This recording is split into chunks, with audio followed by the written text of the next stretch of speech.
Iniciamos agora o nosso diário interativo de hoje.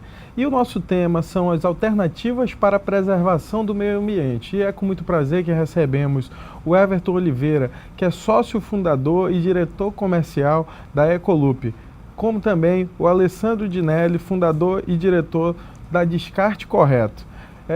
Senhores, é muito bom receber aqui vocês no nosso programa, que é uma plataforma informativa de temas relevantes como esse em relação ao meio ambiente, uma alternativa para a preservação. Aqui a gente tem um dado muito interessante, que a produção de lixo no Brasil é 5 vezes maior do que até o nosso crescimento populacional. Isso é um dado aqui da Associação Brasileira de Empresas de Limpeza Pública e Resíduos Especiais.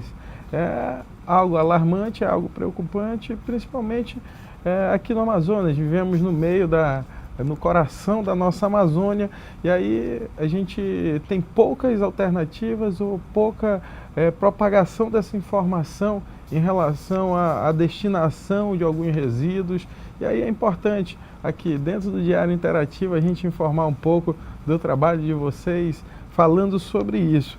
E aqui a questão da onde surgiu, qual foi o motivador da criação de empresas e qual é essa finalidade? O que vocês me dizem sobre isso? Falar do nosso trabalho, Platini, primeiro quero agradecer a oportunidade, né, pela iniciativa de convidar empreendedores como eu e como o Everton, que nossa missão é grande, o desafio é grande, mas a gente está justamente para empreender em cima disso aí.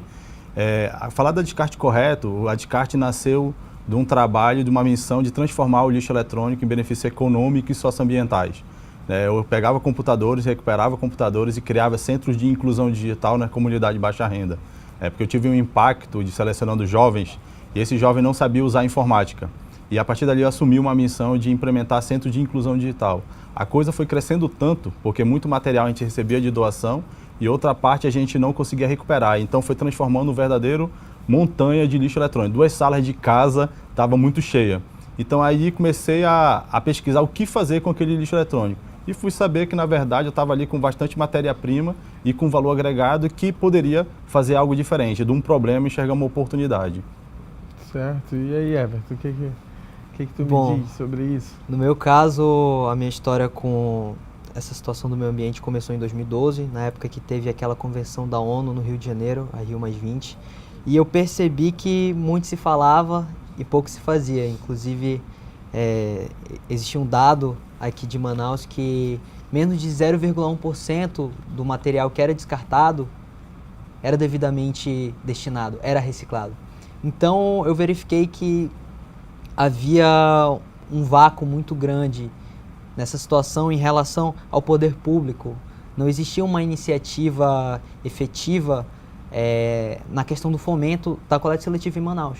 Aí que veio a ideia da Ecoloop, que seria um serviço de implementação de coleta seletiva em estabelecimentos comerciais e residenciais. Seria a parte da informação, ensinar as pessoas como fazer, e a parte da estrutura, a logística, a gente recolher esse material na residência das pessoas. Certo, muito interessante.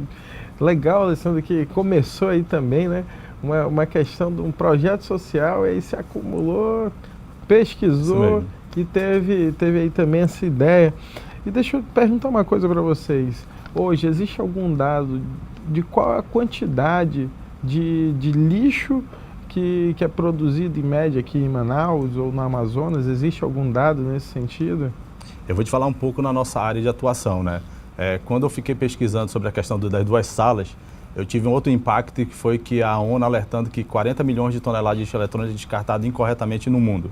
E o Brasil, um país de desenvolvimento e emergente, da América Latina é o país que mais descarta incorretamente lixo eletrônico. E só um dado para você, desde 2011, como nós começamos a atuar com a Descarte Correto, nós já processamos mais de 400 toneladas de lixo eletrônico. E aí eu sempre fico refletindo assim, imagina se a gente não estivesse atuando aqui no Amazonas, aonde estaria esse material? né? Então, o impacto ambiental e também social que esse resíduo, ou lixo, né, como as pessoas, a maioria gosta de chamar, mas na verdade são resíduos, estaria impactando em algum igarapé, em algum aterro sanitário e não sendo reaproveitado como matéria-prima ou ferramenta de qualificação nas comunidades como nós fazemos. Entendeu? Qual é a principal problemática, Everton, desse lixo ir todo para ter uma destinação só, sem nenhuma seletividade da coleta? Qual é o principal o fator prejudicial disso? A falta de oportunidade ali que se tem, na verdade, de retirar aquilo e poder reutilizar. Qual é a maior problemática de Bom, na verdade nós temos uma série de problemas. Um desses problemas é a questão ambiental. Quando a gente joga no aterro, ainda mais em Manaus, que não é um aterro 100% sanitário, é um aterro controlado, parte desse material que a gente descarta, ele acaba poluindo o lençol freático, gera um chorume, polui os igarapés ali do entorno, e sem falar do nosso aterro que já está com os dias contados. Nós temos um aterro que tem uma vida útil aí de uns 2, 3 anos. Depois disso a gente vai ter que buscar um outro local. E se esse outro local encher, a gente vai ter que buscar um outro local. Então a gente vê que não é uma coisa sustentável, não é uma coisa viável. Fora que, por ano, o Brasil enterra, basicamente enterra, bilhões de reais que poderiam ser injetados na economia, né, com esse processo da reciclagem. Como o Alessandro bem falou, não é lixo, é um resíduo, gera valor. Então, tem muita gente que vive desse lixo que a gente joga, né? Lixo para uns, luxo para outros. E se eu puder completar, Platini, por exemplo, a fala do Everton é muito importante, mas principalmente saber que a gente está indo para uma nova economia, né? A gente tem que sair de uma economia linear, onde alguém extrai da natureza, alguém fabrica, distribui, vende e consome, e para uma economia circular, né? Porque muito mais do que o lixo que se fala, o resíduo, a gente tem que ter a logística reversa, e a Política Nacional de Resíduos Sólidos, que é a 12.305, vem trazer uma responsabilidade compartilhada disso aí. Então, na verdade, tudo é matéria-prima, né? Tudo, na verdade, é matéria-prima. A gente tem que se preocupar muito com o nosso pós-consumo. A questão não é o consumo, a questão é o pós-consumo. O que é que a gente faz a partir do momento que não serve mais para a gente, se ele pode ser reaproveitado como produto, de 1, de 2, de 3 faz 1, ou de embalagem na questão da matéria-prima que é composto. E a partir daí, quantos empreendimentos não podem surgir a partir de matéria-prima de embalagem, de papelão, de alumínio, porque hoje a gente fala muito no tradicional, né? O alumínio, o papelão, mas e os outros materiais?